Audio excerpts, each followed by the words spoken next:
I found myself in a situation for 2 years where I was doing cocaine every single day for 2 years straight. And I was doing cocaine for a lot longer than that, but there was a 2 year period where it was every single day.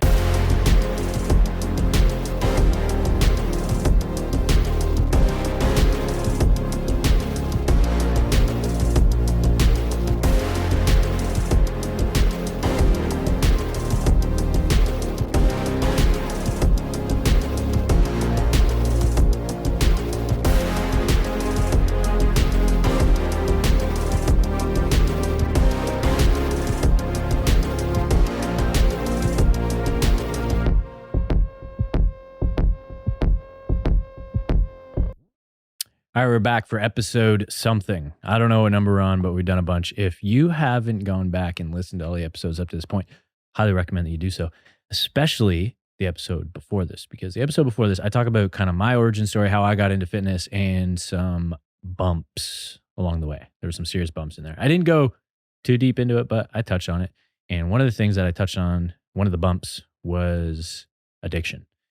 And I look back on that time of my life very unemotionally at this point, which is great because I understand not everyone can get to that point, or it takes them a while to get to that point. But I'm at a point where I can kind of look back, reflect, and be like, that was something I went through.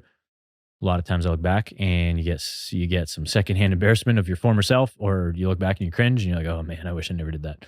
And I definitely have a lot of those moments, but I'm grateful that I'm not there anymore, and I can kind of look back and I can pull lessons from it, and I can pull new perspectives from it, and it's extremely valuable to me. And one of those things is something I'm going to talk about on this episode, which is this is something I've written about. I've written multiple articles about this. I've written this on my social media as well, and I've talked to many clients about this. And it is it's the obvious parallels between drug addiction, or any addiction really, and emotional eating, in which people would like kind of roughly, very unmedically call food addiction. Um, and I find that those parallels are really valuable to to maybe experience yourself, as uncomfortable as they are. But for me, they're extremely valuable to experience, and to actually look back and identify. Because me being a fitness coach, working with people that are trying to lose weight primarily, that's usually one of their major goals. That's my past informs kind of how I'm able to empathize and relate and understand what people are going through when they have struggles with food.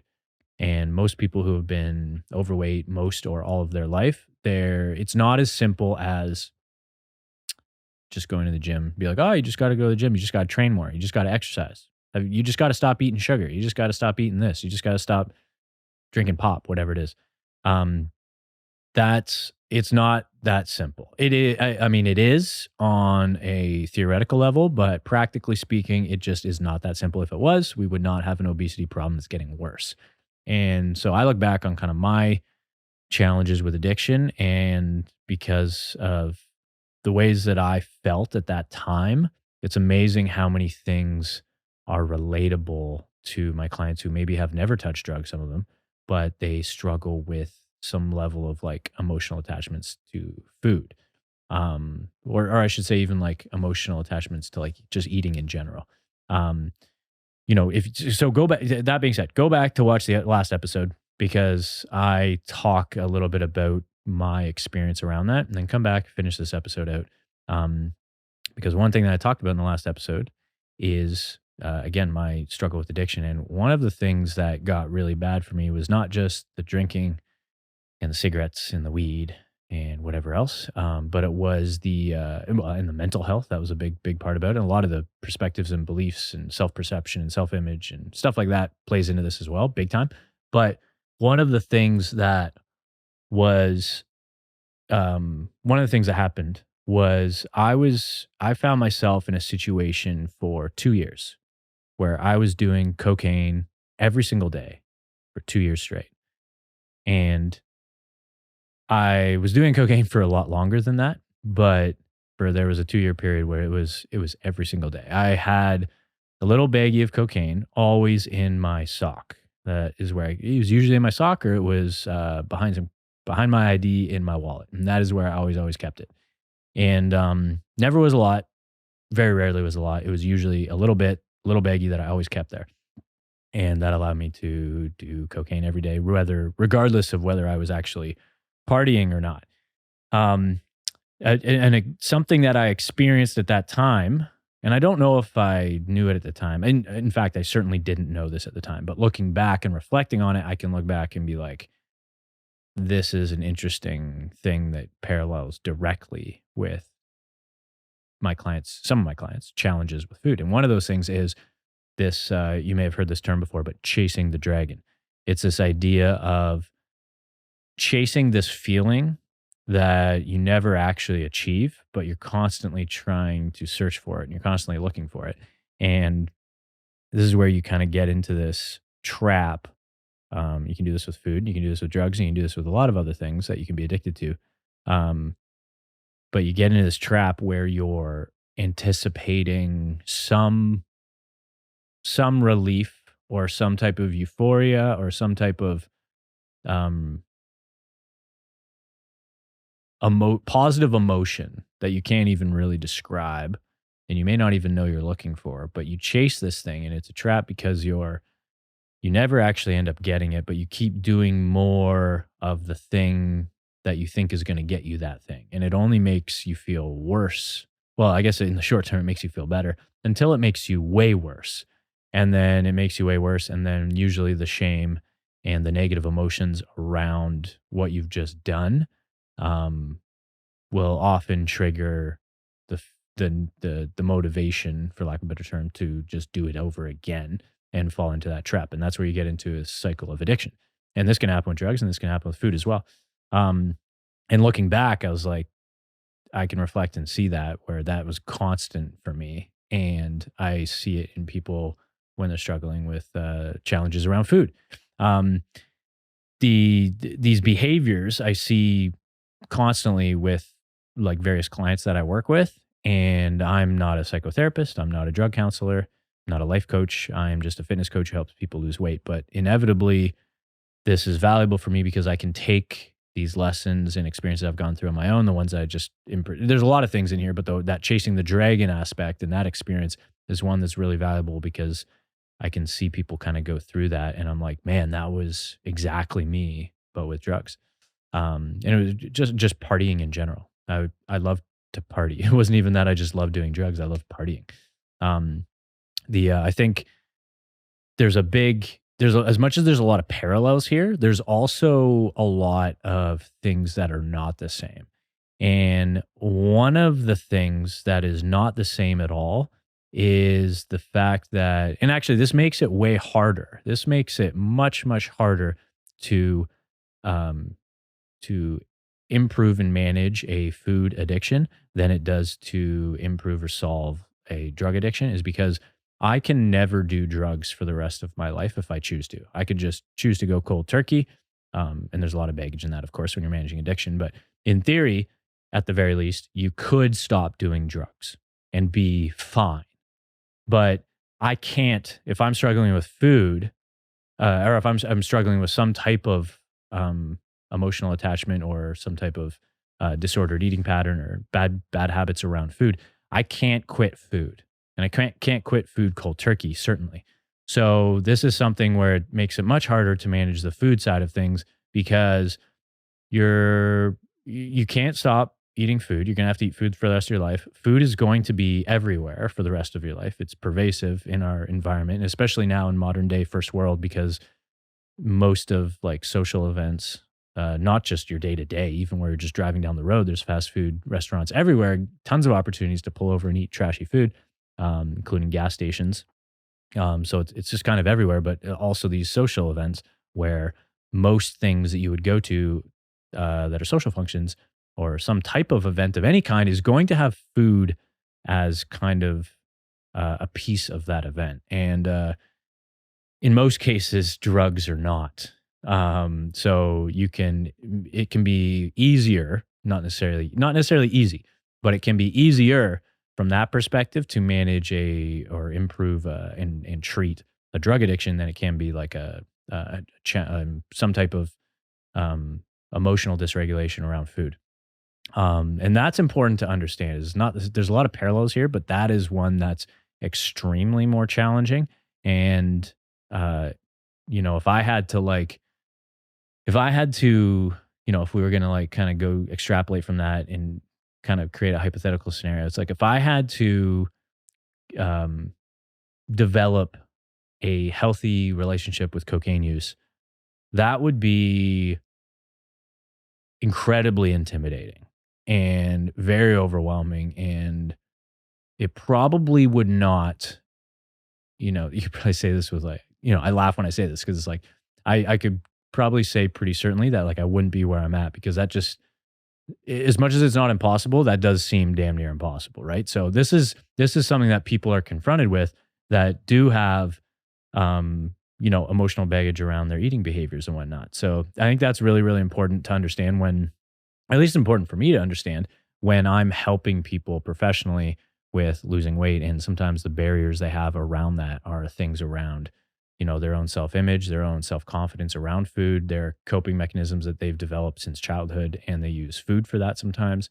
And that, um, that can be not just a barrier, but that can be sometimes like the biggest barrier people have, which is why actually sometimes like I said, I'm not a psychotherapist or anyone professionally trained to treat people with food addiction or emotional eating disorders or disorder or eating disorders at all.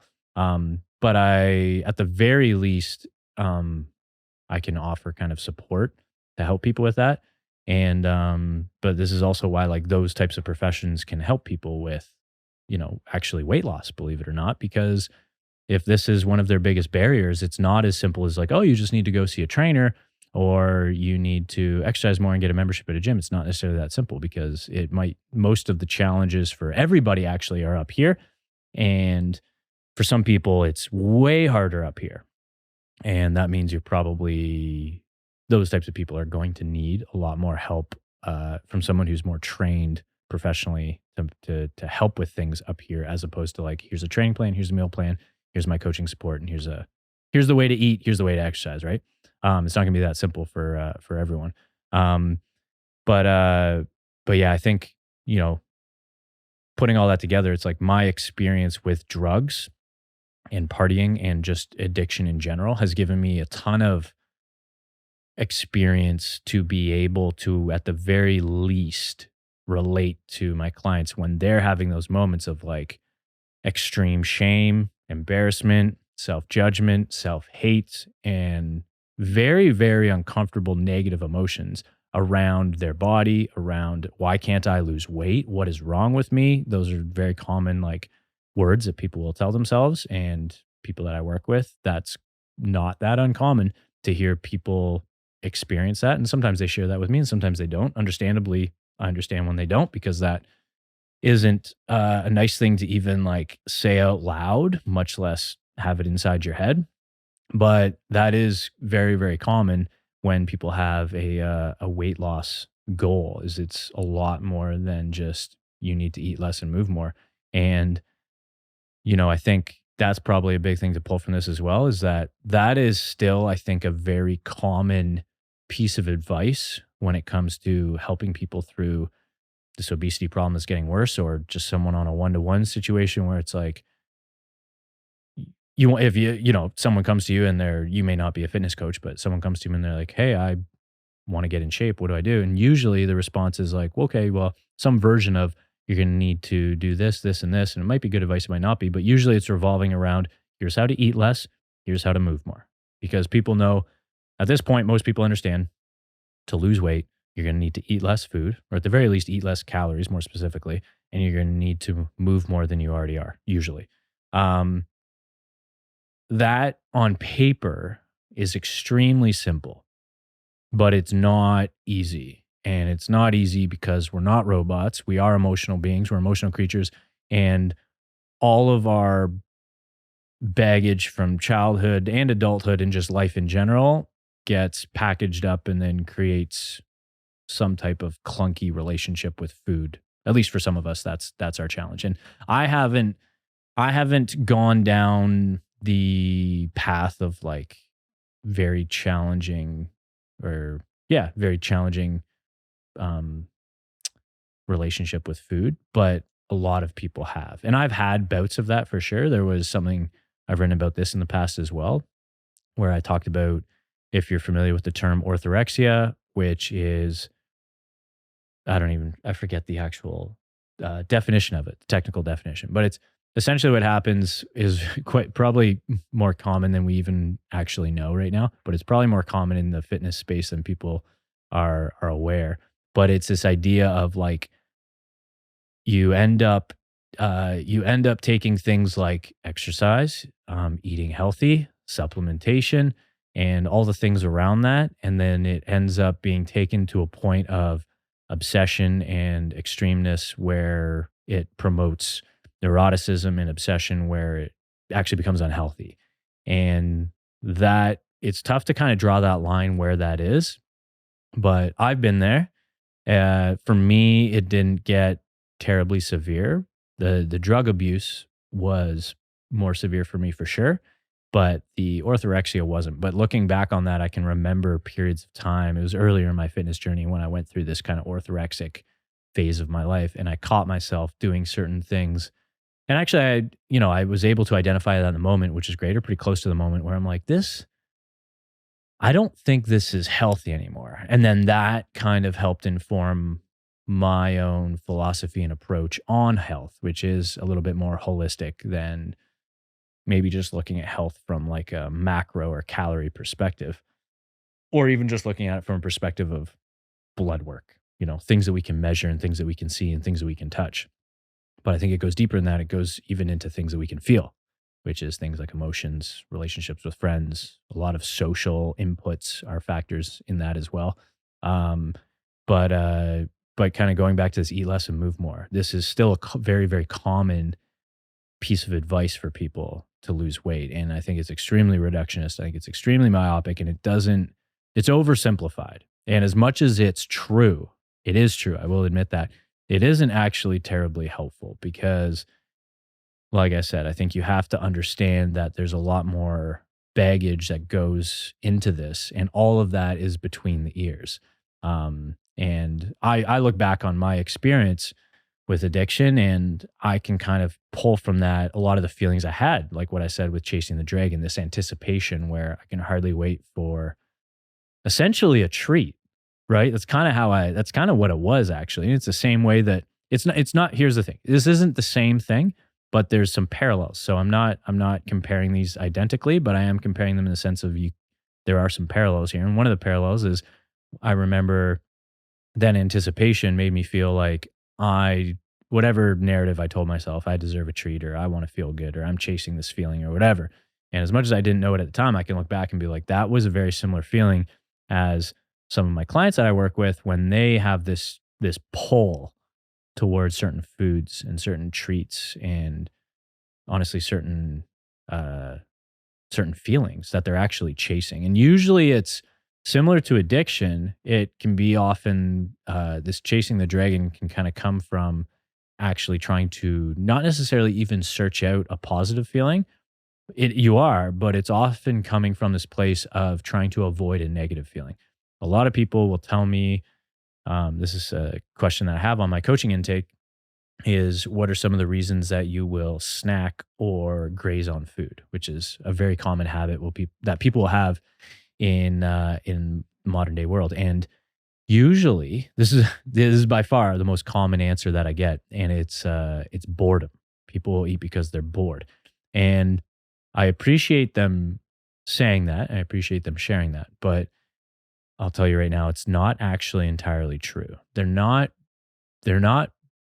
uh, well, they're eating because they're bored. Sure, that's true. But that's only part of the truth. That's a part truth. It's not entirely true. And it's because they're bored. But really what's happening is they're in a space where they aren't stimulated by something else that can distract them from their own thoughts, their own inner dialogue, their own self narrative and self talk, which for a lot of people is not terribly positive. And it can be an uncomfortable place to be. And a great, maybe that's not the right word, a very effective way, a very effective way at managing that negative self talk and those uncomfortable feelings that you get when you're bored is to go 10 feet to the cupboard and get some food. Or you're on your way home from work and you're like, oh, I'm a little bit hungry. I'll just go through the drive through. And then you get that anticipation and you're getting excited for this feeling when it's not even entirely the feeling that you're going to get from it, but it's the fact that you're running away from these feelings that are actually uncomfortable. So they're kind of driving you to go there. And that, I think, is one of those parallels that may not be true for everybody, but it's common for a lot of people. And it was certainly the case with me with drug addiction. Was I don't know, looking back actually, how often I felt that good doing drugs and drinking. Some good memories for sure. I have some good positive memories, um, and some memories where I genuinely felt good. But if I look back, the vast majority of the time, especially when it turned into an abuse situation, and I was definitely struggling with what was, you could definitely look back and be like, that's addiction.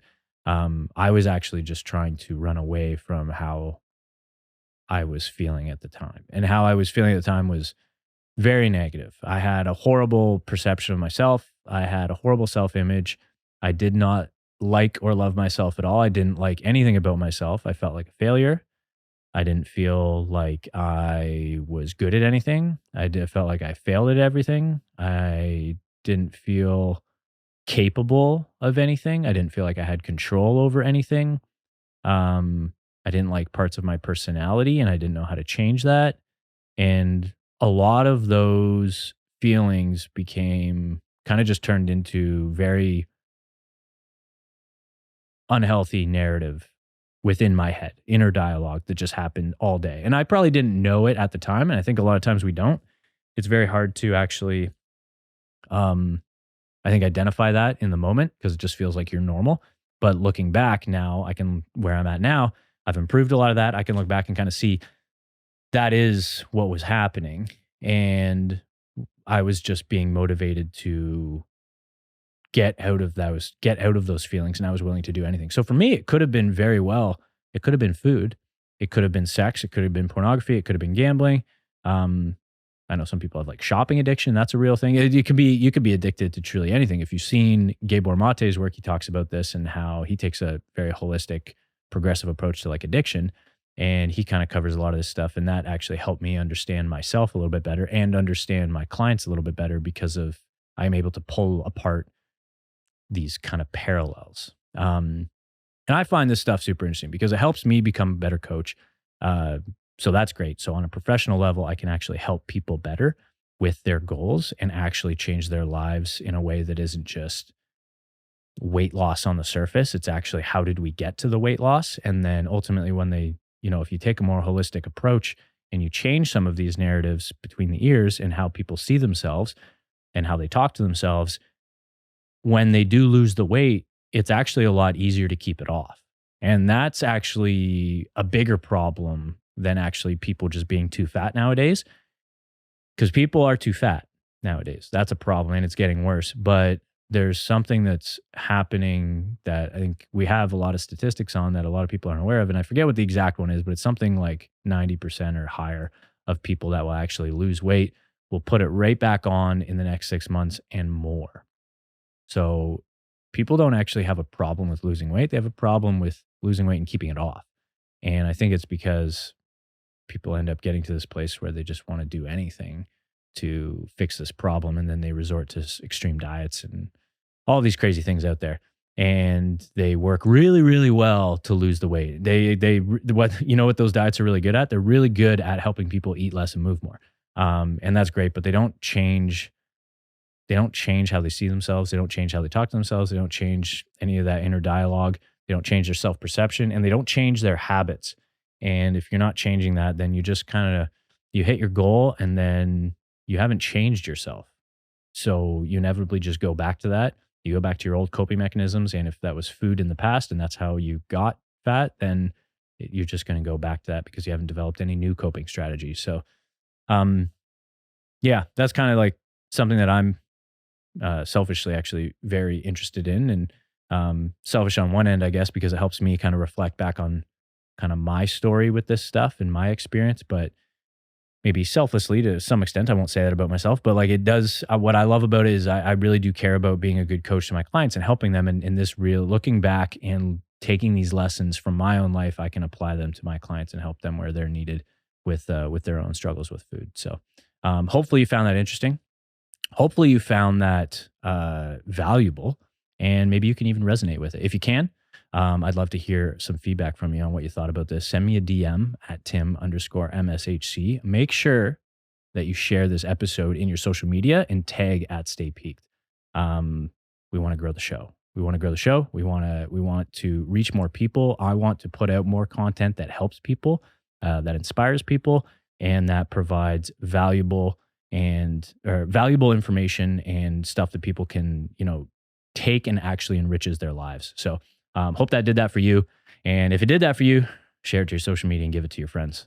Make sure you're following Stay Peaked at Stay Peaked on Spotify, on Apple, and make sure you're subscribed to us on YouTube as well. We're going to be having vlogs dropping every single month. They're going to be super fun, totally different type of content than what we do with these episodes here. And as always, stay peaked. Love you guys.